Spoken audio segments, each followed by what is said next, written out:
తోటి మరి 9.5 సంవత్సరాల అధికారం అనుభవించినటువంటి ఆరడుల ఆజాన్ బావుడు అంటాడు.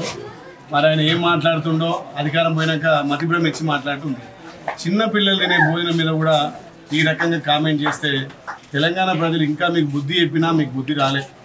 ఇవాళ మాదాపూర్లో మా గౌరవ ఎమ్మెల్సీ గారు, అధికారులు, జెడ్పీసీఓ గారు, అధికారులు అంతా వచ్చి కూడా మధ్యాహ్న భోజనం చూస్తే చక్కగా ఉంది.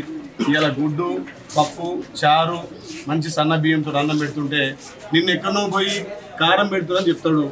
మరి మీ 10 ఏళ్ల పాలనకు మా 100 రోజుల పాలనకు తేడా చూసినాక తెలంగాణలో మీకు పిచ్చెక్కుతుంది. మీరు చేసిన అప్పులు కట్టుకుంటా, సంక్షేమాలు అందించుకుంటా, బడి పిల్లలు మా సొంత పిల్లలు చూసుకొని మంచి ఆహారం అందిస్తుంటే మీ నీచ రాజకీయాలకు ఇంతకన్నా నిదర్శనం ఉంది. బడి పిల్లలు తినే తిండి మీద కూడా కామెంట్ చేస్తుంటే హరీష్ రావు గారు మీరు మధ్య నుంచి మాట్లాడుతున్నారు. మీరు రేపు ఏ స్కూల్కి వస్తారో మా మల్లన్న ఇద్దరం వస్తాం, మనం ఆన్నే కలిసి ఫోన్ చేద్దాం. మరి కారం మెతుకులు పెడుతురా, పప్పుచారుతోటి కోడిగుడ్డు పెడుతురా, ఇలాంటి చౌకబారు రాజకీయాలు మర్చిపోవాలి. ఇకనైనా ప్రభుత్వానికి సూచన సలహాలు ఇచ్చి ఈ ప్రజాపాలన భాగస్వామి కావాలి హరీష్ రావు గారు. ఇప్పటికే తెలంగాణ ప్రజలు మిమ్మల్ని చీకొట్టిరు. ఈ రకంగా చిల్లర రాజకీయాలు బంద్ చేయాలని చెప్పి చేస్తున్నాం. ఇవాళ మా తీర్మానం వల్ల మేము మా అధికారులందరూ కూడా మాదాపూర్ స్కూల్లోనే పిల్లలతో భోజనం చేస్తున్నాం. ఇక్కడ ఉండే వాళ్ళు కూడా మంచి భోజనాలు ఏర్పాటు చేస్తున్నారు. ప్రభుత్వం కూడా పిల్లలకు మంచి భోజనం పెడుతుంది. అయితే ఇంకో విషయం, ఈ పాప ఎప్పుడన్నా కారం మెతుకులు పెట్టిరా బిడ్డ? మీకు పెట్టలే కదా. ఇక్కడ హరీష్ రావు గారు మీ కొడుకు ఏమో సింగపూర్లో ఆక్స్ఫర్డ్ యూనివర్సిటీలో చదివే, కేటీ రామారావు పిల్లలేమో ఆక్రిడ్జ్లో చదివే. మా పేదోని బువ్వ దాని టేస్ట్ గురించి మీకేం తెలుసు? కాబట్టి మీరు ఎక్కడైనా మీ సిద్దిపేటలో కానీ లేకపోతే సిరిసిల్లలో కానీ ఎక్కడన్నా ప్రభుత్వ పాఠశాలలో పేద బిడ్డల కారం మెతుకులు పెట్టిర్రు అని చెప్పి చూపించగలిగితే దేనికైనా మేము సిద్ధంగా ఉన్నాం. పొరపాటున నీ వాళ్ళు ఎవరన్నా దిగి ఆ పని చేస్తే మాత్రం ఖచ్చితంగా వాళ్ళని పట్టుకుంటాం. నాణ్యమైన భోజనమే ఈ పిల్లలకు పెడతాం. వీళ్ళు మా పిల్లలతో సమానం. కాంగ్రెస్ పార్టీ తన కన్న బిడ్డలాగా చూసుకుంటారు విద్యార్థులు.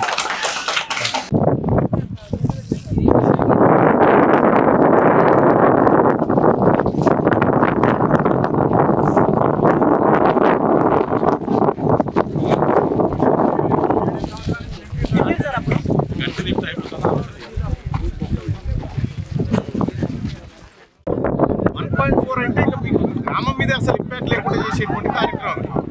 కాబట్టి తద్వారా ఏమవుతుందంటే మీకు మంచి జరుగుతుంది, మీకు స్టోరేజ్ ఉంటుంది. రేపు మీకు కూడా ఎలాంటి ఇబ్బంది లేకుండా ఇప్పుడు మనం ఇంత పెద్ద ఇల్లు కడితేనే సిమెంట్ అంతా పోతుంది కదా, ఆ కార్యక్రమం జరుగుతుంది తప్ప మొత్తం మన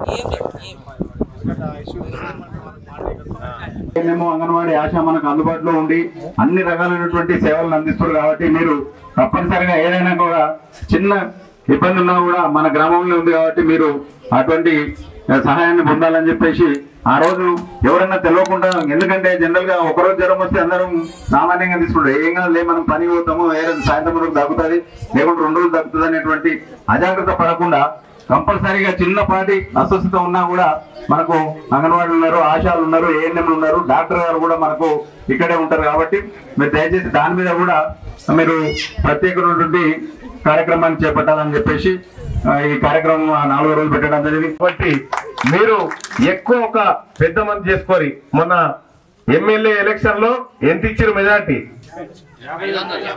ఇక్కడ ఓన్లీ మాదాపూర్ ఎంత ఇచ్చింది? 500 మెజార్టీ ఇచ్చిందన్న.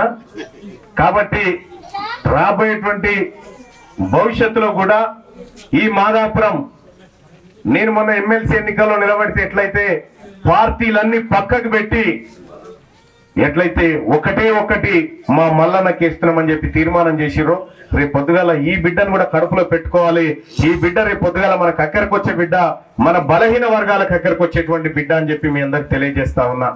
వీర్ల ఐలయ్య గారు నిజంగా ఆయనకున్నటువంటి గొప్ప మనసు.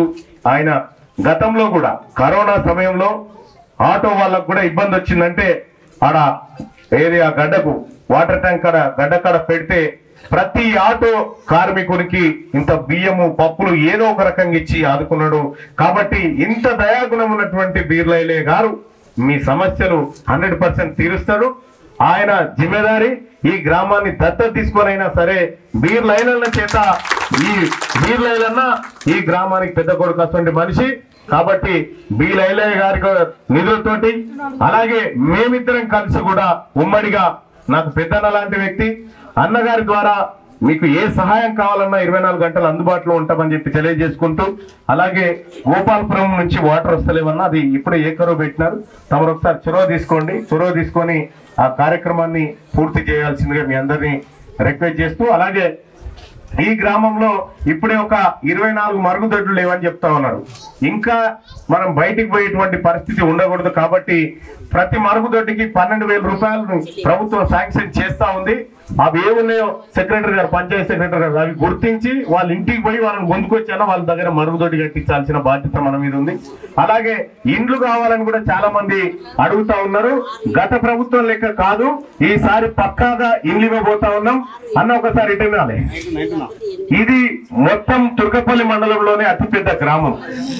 ఈ గ్రామంలో నీ పట్ల ఉన్నటువంటి ప్రేమ ఆప్యాయత చాలా గొప్ప ప్రేమ ఉందన్న మీ పట్ల. కాబట్టి కొద్దిగా ఎక్కువ స్థాయిలో ఇండ్లు మంజూరు చేయాలి ఇక్కడ ఉన్నటువంటి పేద బిడ్డలకు అని చెప్పి మీ అందరికి తెలియజేస్తా ఉన్నా. కొత్త చెరువు కాలువల మరమ్మతు విషయమే తప్పకుండా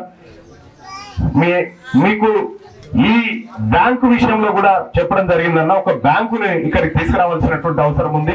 పిహెచ్సి విషయంలో కూడా అన్నగారు చొరవ తీసుకున్నాడు. ఆల్రెడీ హెల్త్ మినిస్టర్ గారితో మాట్లాడడం జరిగింది. హెల్త్ మినిస్టర్ గారిది అన్నగారిది పక్కకే కోటరాడ. కాబట్టి ఇటుకే అటు పిలిస్తే ఇటు పిలిస్తే పలికేటువంటి అవకాశం ఉంటది. అది కూడా త్వరలోనే పూర్తి చేస్తాం.